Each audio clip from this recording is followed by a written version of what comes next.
નમસ્કાર વિદ્યાર્થી મિત્રો। તો આજે આપણે જે વિદ્યા સહાયકો છે જે ભાષા અને સામાજિક વિજ્ઞાનના તે ઉમેદવારોને કયા સ્થળ ઉપર કયા સમયે હાજર રહેવાનું છે અને તેમજ તેને ક્યારે હાજર થવાનું છે કયા જિલ્લાની અંદર, તેના માટે આપણે આ વિડીયોના માધ્યમથી જોઈએ। તો સૌપ્રથમ તમારે ગૂગલની અંદર ડીપીઓ રિક્વાયરમેન્ટ જે વેબસાઇટ છે તે ખોલવાની છે।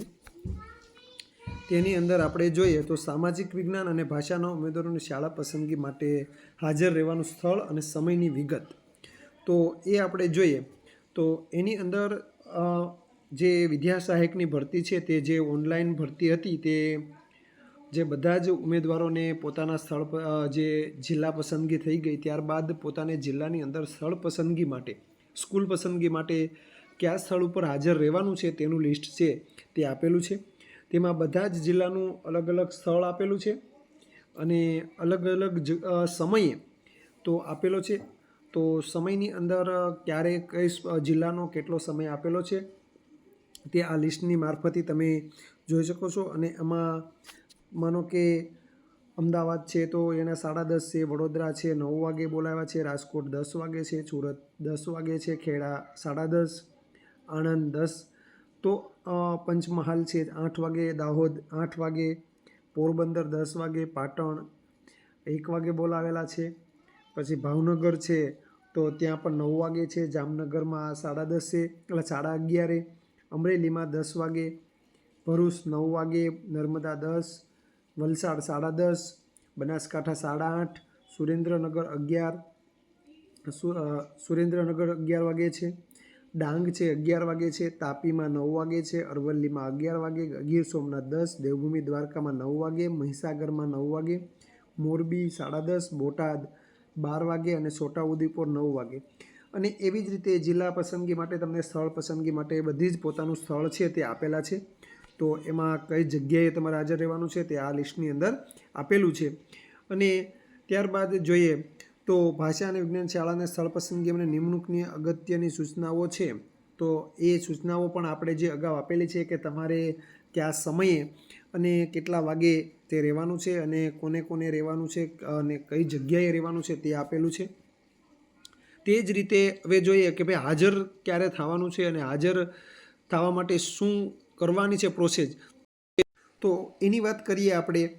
તો એમાં આ કેટલીક સૂચનાઓ આપેલી છે કે ક્યારે ભાઈ 29/10ના રોજ શાળા પસંદગી માટે જેને બોલાવવામાં આવેલા છે તો એ ઉમેદવારો માટે જેણે ઓપન કેટેગરીના ઉમેદવારો છે તેણે ક્યારે હાજર થવાનું છે, અને જે ઉમેદવારો છે જેની કેટેગરીમાં એણે નિમણૂક પામેલા છે ઉમેદવારો, તે ઉમેદવારોને ક્યારે હાજર થવાનું, એટલે કે બિન અનામત કેટેગરીના પસંદ થયેલા અને તેઓને હુકમ છે તે આપવાના રહેશે।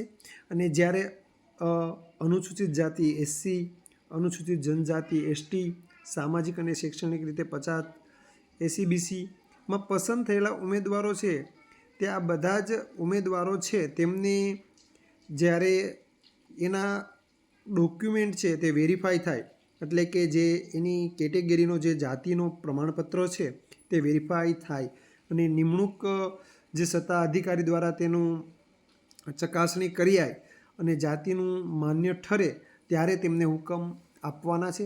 એટલે ત્યાં સુધી તેના હુકમ છે કેટેગરીવાળાના, તે હુકમ છે તેને પેન્ડિંગ રાખવાના છે અને ત્યારબાદ જ બિન અનામતવાળા છે તેમને અત્યારે હુકમ આપી દેવાના છે।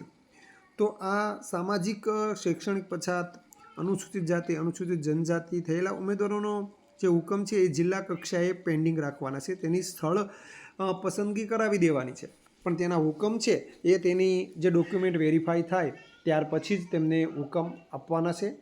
અને જ્યારે હાજર કરવાની વાત છે તો તે આ ઉમેદવારો છે તેમને હાજર થવા માટે 6 જે ઉમેદવારો બિન અનામત કેટેગરીના ઉમેદવારો છે તે ઉમેદવારોએ શાળા હાજર કરવાનો સમયગાળો છે 6/11થી એટલે કે 12/11 સુધીનો રહેશે। તેઓએ ઉલ્લેખનીય છે કે તેના હુકમ તેને આપી દેવાના છે અને આપી દીધા હશે, તો તેમણે તે સમયે તે શાળા પસંદગી કરી અને તમારે વેકેશન ખુલતા જે 5 તારીખે વેકેશન પૂર્ણ થાય છે તો 6 તારીખે વેકેશન ખુલે છે ત્યારથી 12-11 સુધીમાં હાજર થવાનું છે.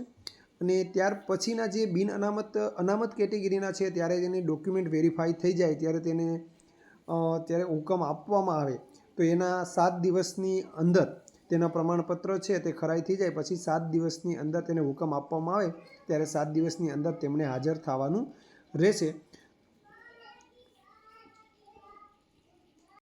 તો મિત્રો, જો આ માહિતી તમને પૂરી મળી હોય તો મારો વિડીયાથી તમને પૂરી માહિતી મળે તો વિડીયોને આગળ શેર કરજો, લાઈક કરજો અને સબસ્ક્રાઈબ કરજો અને મારી ચેનલને સબસ્ક્રાઈબ કરજો.